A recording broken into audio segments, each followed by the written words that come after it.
it's funny because it goes into like even transgender stuff because you have to consider that too.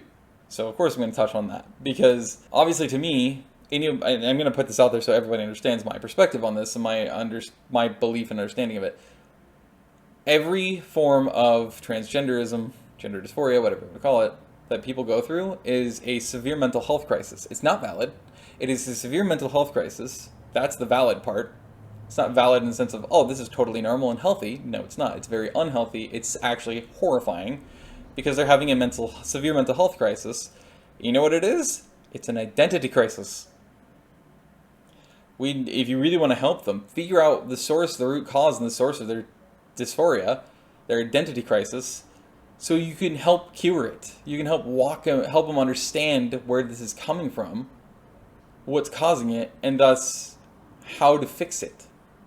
So they don't have to go through this world of stress and confusion and maybe even horror or whatever else and pain or suffering of some kind. You know what I mean? Or feeling like you're so out of place, like you don't belong. Like that's something nobody should have to go through. But if you really want to help that person, you wouldn't say, well, it's because this is normal and healthy. You would actually be honest and say, let's figure out the root cause of this mental crisis you're going through. That's my perspective and opinion on that. Obviously, there's going to be hordes of people that would be so bitterly contemptuous of me saying such a thing. But that's where I'm immovable on, because nothing I hear does anything but only further strengthen my belief in that, because it makes less and less sense every fucking day. And obviously biological fact is biological fact. Plain and simple, period, end of story. And it's proven all the time in sports in the modern day because virtue signaling. And so as a result, you have countless examples you can watch, even right now on YouTube, let alone other places. You can watch and you can analyze. They'll have a biological guy versus a woman, start with there, right? Literally like top 5 consistently, top 5, top 3 are literally the number 1 woman, in this case fighter, in MMA and or UFC in the world. They've done this multiple times in like multiple places in the world. In between top 5 to literally the number 1 woman that year in the world in one of those two. Number 1 ranked versus a literally unranked guy who either hadn't practiced or barely trained to practice at all. Goes in there and they pit them against each other because virtue signaling, and they really do believe, and the women really do believe, that they're going to trounce that guy. And they don't. You know what happens? The women usually end up in the hospital. Because again, it's biological fact, women are physically far more fragile than men, and they're far weaker physically than men. It's a fact. It doesn't matter. They can dedicate their entire lives to bodybuilding, and strength training, and resistance, and all this other stuff, and stamina, and our cardio, and fighting, and all this other stuff, and discipline, and going up against an untrained guy, or a barely trained guy, and the guy can still just like knock them out in one hit if they really wanted to and they knew what they were doing. They actually could. And yeah, they could cause some fucking wounds on that guy, but it's ones that you would lick, like you're a dog. It's not going to be as if, like the woman, where you're just going to put the guy in the hospital. That rarely happens. Obviously, it can happen, but it rarely happens because of the biological differences. Then they also have had, of course, a case of a transgender. A man, biological dude, so it's actually a dude, not a woman as they say he was. It's a he, it's a man. It's a dude. It's a bruv. Suck my tiny man tits if you don't like it. And goes in there to fight an actual woman. Again, usually it's the number 1 ranked in the world at that year, in that time. And this guy is a dude that a lot of times is like somewhere in the top 500 in the world, which is pretty shitty. But, you know, I think there's a lot of people that love it, and so there's a lot of people that train, and a lot of people that try to train so they can specifically get high in the rankings. They don't pull it off because that's how sports works, right? And everybody's different. But this transgender guy goes and like literally pulverized and shattered the fucking face and skull of the woman he was going against with one fucking hook. Because he's a dude. And she's a chick. That's biology 101 right there, kids. That's how it fucking works. And that's the proof that even that person needs to heed to realize, yeah, I'm always going to be a dude. Doesn't matter how much gender reassignment surgery, how I replace my organs, how much hormone therapy I go through, how great of a wig I wear. I'm still a dude. And my body clearly fucking knows it. And it's true. That's how it fucking works. Switzerland's women's team was the number 1 in the world. They just came back from a cup title win back home. And then they ended up being pitted against, and I kid you not, 13 and 14-year-old boys. The result of that game was 8-0. And literally both sides gave their all. They literally played it equals. Full heart, full force. Everything they learned. And the adult World Cup winning women's national team of Switzerland got skunked 8-0 by these 13 and 14-year-old boys. Again, biology 101. And then on top of that, also the Swiss national team, I believe it was, it may have been the same year, it may have been later, they ended up inviting one single retired soccer player. Football. I'm not exactly sure who he played for, if he had won a cup or not. But, World Cup, that is. I'm sure he's won national cups. I'm not exactly sure where he was from or what team he played for. But they invited him there. He's retired, by the way. He's like 40-something. And he's playing these prime, in prime age zone and health women who won the cup. One of the top teams in the world at that point for women in football and soccer. So the whole fucking team, women's team, the whole typical lineup, you'd have like 8 players versus one man, retired, middle-aged. Both sides give it their all, and he ends up just toying with them. He literally just ends up fucking around, finding out, having fun. He just does all these like bicycle kicks. He does fucking tricks with the ball. He literally mocks them as they're trying to defend and keeps getting goals. And they didn't score a single goal on him. And he scored all of them. By himself. Where basically by goal number 2 he just started fucking around. He wasn't taking it seriously anymore. Because he was just starting to laugh his ass off the whole time and like, ooh, ooh, ooh, ooh. His biology 101, bitches. And yeah. So, no, there's absolutely differences in that. That's also why I would say it's absolutely imperative, yes, to keep biological men and women separate. At least at the professional and contact levels, and especially in fucking fighting sports. Keep them fucking separate.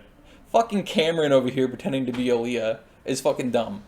Like, no wonder he fucking trashed them. He was the 65th ranked collegiate swimmer in men's. Transitions number 1 woman. Because he's a dude.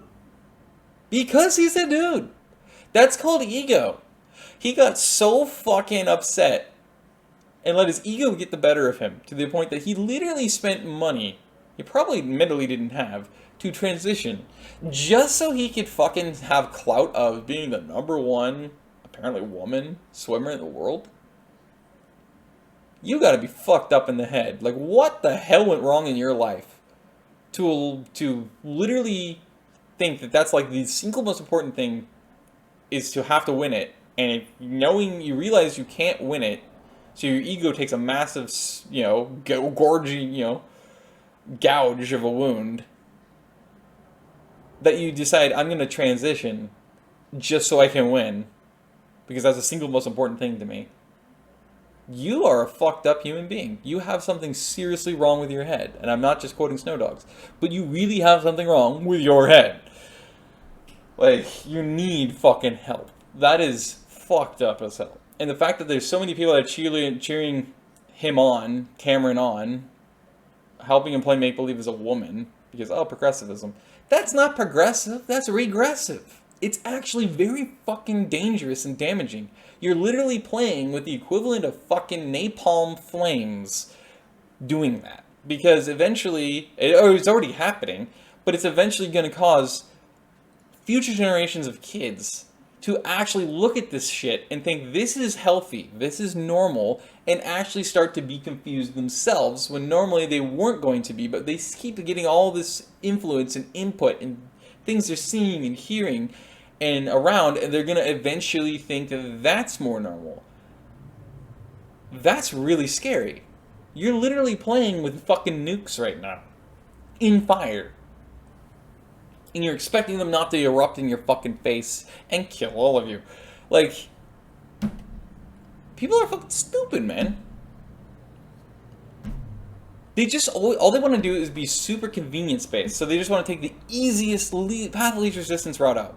In other words, the laziest possible route out. The one that requires the least amount of mental work, the least amount of thought, the least amount of brain power, the least amount of stamina, the least amount of effort, the least amount of energy, everything, the least amount of movement. That's all they want. They just want convenience. They just want the convenience of taking the easy, laziest way out possible. So they don't have to lift a finger, they don't have to do anything. If they can get away with that, or as close to that as possible, that's always where people drift to and go to. And that's why people suddenly are like, oh, transgenderism is totally natural and normal. And so is gender fluidity is a totally legit biological thing. And definitely it's biological farce to say that there's such a thing as biological differences between men and women, because gender is a social construct. You're lying to yourself for the sake of not thinking. That's literally all you prove by doing that. You're one of the laziest fucking people out there if you do that. And you may not even realize you're doing it because you've been so well indoctrinated and trained and influenced throughout your life to take the path of least resistance, aka the laziest fucking route you can, by autopilot. And learn to defend it. And it's so sad. And really, part of that was also for clout, of course, but that's a different story. The world's fucked up, man. Moreover, I would agree with a lot of people on the right. With, like, the way they're reacting to people losing their fucking minds over the Florida bill. The anti-grooming bill in Florida. Because they understand basic common sense and logic when it comes down to that. In response to all these melodramatic reactions of, like, acting like it's the end of the fucking world as we know it, and we're all gonna die now because this bill got passed in fucking Florida. It's like, think about it. These are kids, pre-K through 3rd grade. So, 3rd grade is 9 and 10-year-olds. That's the most common average age of anybody in 3rd grade in the United States. 9 years old and 10 years old. So you're talking about 4 and 5-year-olds through 9, or, well, I guess 5 and 6-year-olds? Yeah. So you're talking about, yeah, basically 5-year-olds through 10-year-olds. And not talking to them about your sexuality or your sexual preferences or your beliefs as an adult. And a teacher, moreover. One of the most powerful and important influences in a kid's life is a teacher, just like their parents. Obviously, it's not remotely as powerful and important as a parent, but it's still up there. Because they're a mentor, and if everything worked as it's supposed to, which it doesn't, it never has, but also a good friend of the kids. Somebody who understands them, almost like a counselor, a person to lean on when they need it. Somebody to ask for advice, even if it's outside of school context. Like, that's really how it's supposed to be. It hasn't been like that ever. I know it never will be, unfortunately. Because it's all about indoctrination and useless information that doesn't help anybody in life. Different story, again. But, you know, that's the God's honest truth about all of this. So, if you're there to teach the useless shit that nobody actually really uses in life, unless they're, like, in a really specific job position once they get out of school, say, I don't know, fucking banker or something, or accountant, that's why you would need anything beyond basic bitch math, an example, right? Just as an example. That's what you're there to teach these kids, right? And be kind of like a mentor and a guide, a guiding light for them when they're away from home and away from the parents. And you're an adult, and these are really little kids. You're talking 5 to 10-year-olds. Why the fuck does it even enter your mind the thought of saying, I wonder what they would think if I said and I showed that I was a little more gay than I actually act like in front of them. What if I get a little more flowery like I normally am? Like, why does it even enter your mind? Why do you even... What kind of fucked up head do you have to have, and lack of a moral compass, really, to go and say, well, this is fine, though, to happily exclaim, I'm gay, to 5-year-olds, to 8-year-olds, to 10-year-olds? Who, by the way, could care less about you Specifically, most importantly, these random personal life details. By the way, are really kind of fucked up because there's sexual stuff. It's like, these are 5 to 10 year olds. If you have that thought into your head where like, this feels important to me, I need to express this, I need to talk to them about sexuality at 5, 8, 10 years old. Not sorry, you have a major fucked up problem. You're fucked up in the head, you need help. You really do. That is twisted as fuck. That is so fucked up in a way. It's like, you gotta be fucking kidding me. Nobody, especially at that age, is even thinking about sexuality, let alone they're going to go out of their way to be like, I wonder what sexuality you are as my teacher, because I totally think about that. No, literally the last thing the kids are going to think about is you and your personal life. They don't care about you at that level. Not at all. Like, they don't really care about you at all. They probably hate you, because you're doing exactly what they hate doing, being a teacher. You're the school. The last thing almost any kid wants to do, especially at that age, is be in a fucking classroom being taught boring shit on book, paper, and TV. It's so stupid. It's like, you don't let kids be kids. Now they're using the school system to indoctrinate kids. And when a bill passes to say, hey, let's not try to indoctrinate kids, at least not that early, okay? Let's keep your personal shit to yourself and stay unto your confines of what a teacher's supposed to conduct they're supposed to have and what they're supposed to say and teach, which isn't that. It isn't your personal fucking life, preferences and beliefs, or political affiliations. It is just what is in the fucking curriculum. That's all. What the fuck has to be wrong with you in order to actually think and literally right now cry, actually bawl your fucking eyes out and act like you've been so attacked and so assaulted because they told you can't joyfully be like, I'm gay or I'm trans to a 5-year-old. Seriously. So yeah, I absolutely empathize and agree wholeheartedly with that aspect of the more conservative and right-wing argument that people have to the people who are responding as if it's the end of the fucking world. These are 5 to 10-year-olds. They don't, at that point, they're still thinking they're going to be Batman, or they are Batman, or they're going to be Spider-Man, or they're going to be president, or they're going to be a fucking astronaut. They're going to be the next Neil Armstrong or Buzz Aldrin. They're thinking they're going to be the next fucking, Nikola Tesla or something.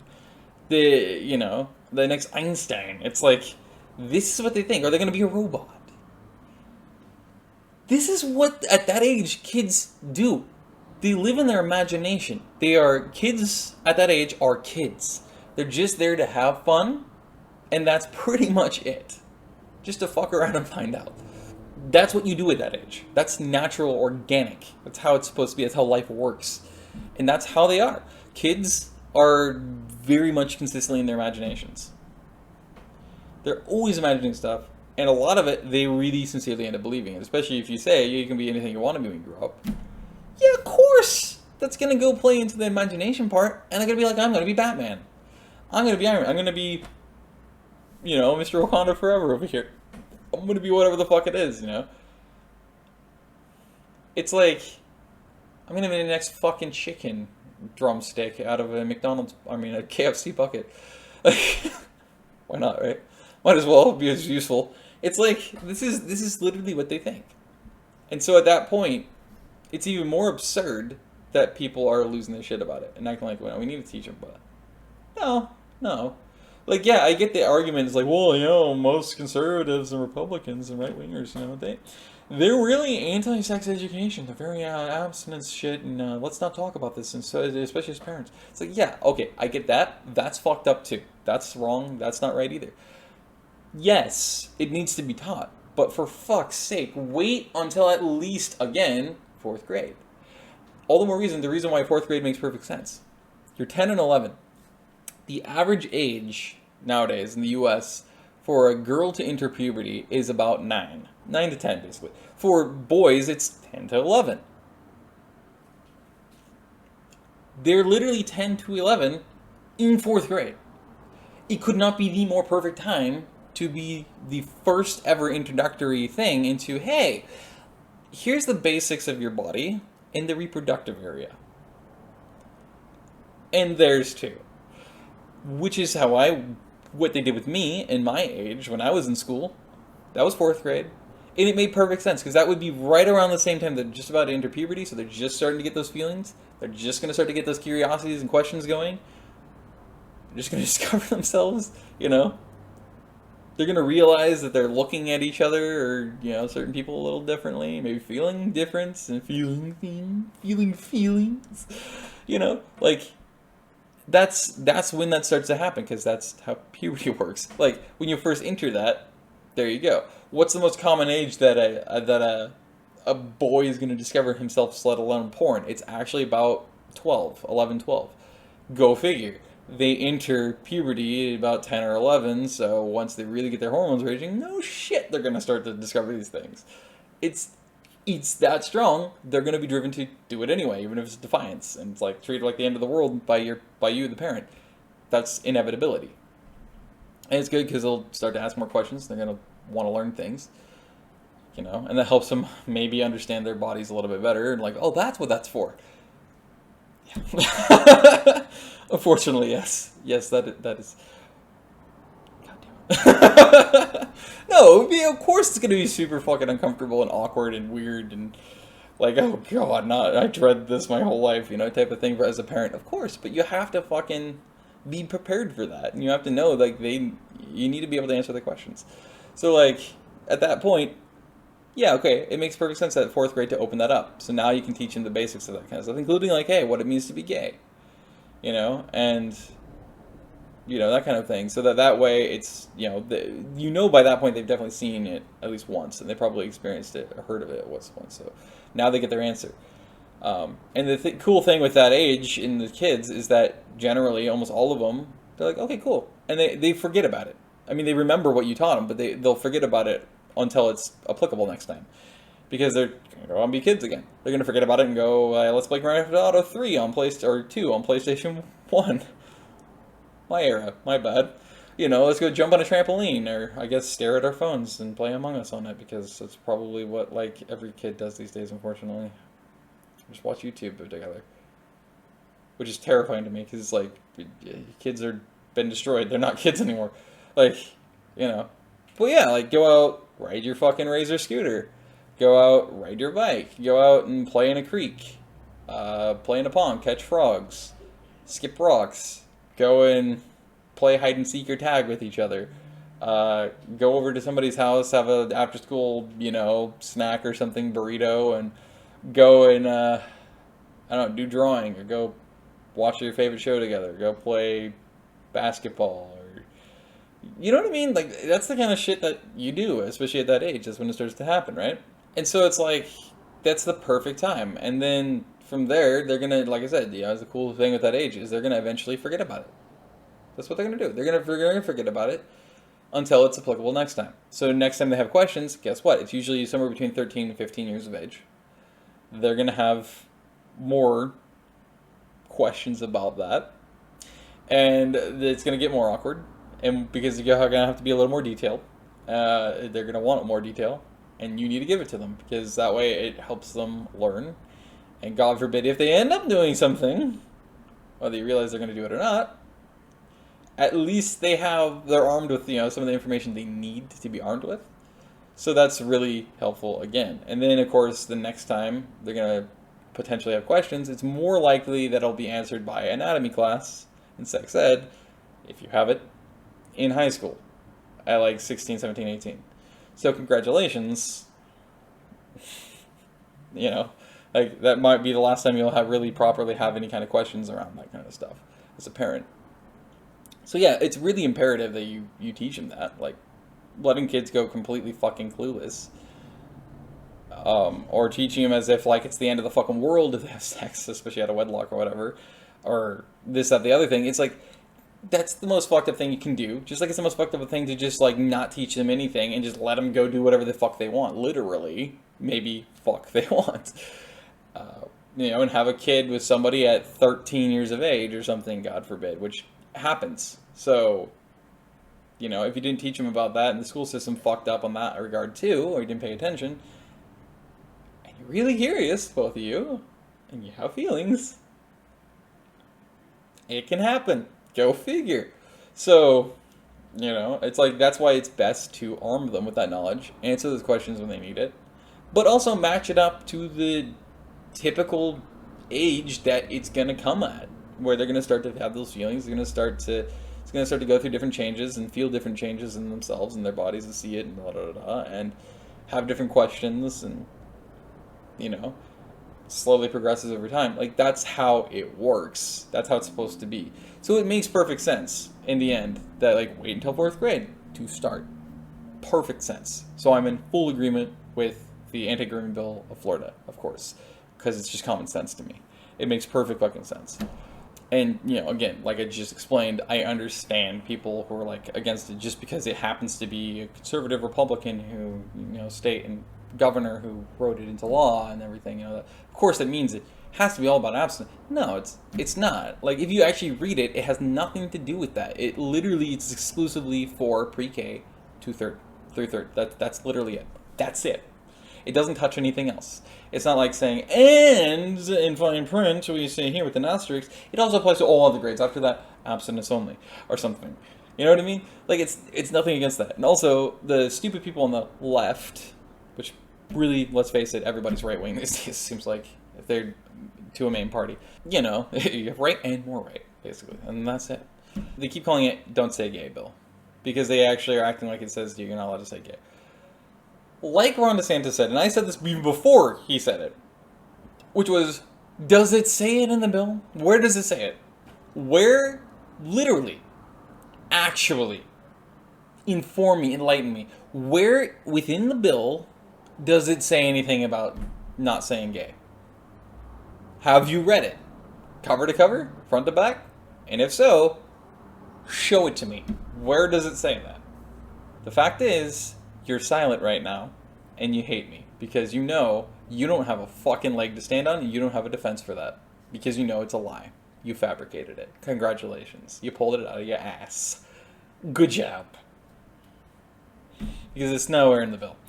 There's nothing about that. So, it's all a bunch of horse shit, and so on, and I could go on about it, but I won't. Stay safe out there. Thank you for joining me for this month's political commentary. I have no idea, by the way, well, this month's technically March's, because I already recorded one for March, near the beginning of March. The problem is, there's no fucking way it's going to be able to be on YouTube. They'd immediately pull it down and suspend my account again. I already fucking know it. They'll give me a second strike. So it's like, well, I'm fucked either way. So hopefully this one doesn't get me yanked for some stupid reason too. Like, oh, this is hate speech. Suspended. Probably, right? We'll see. Anyway, I'm trying, guys. Stay safe out there. Have a great day or night wherever you are. Be nice to each other and try to see both sides. Maybe. Okay. Bye-bye.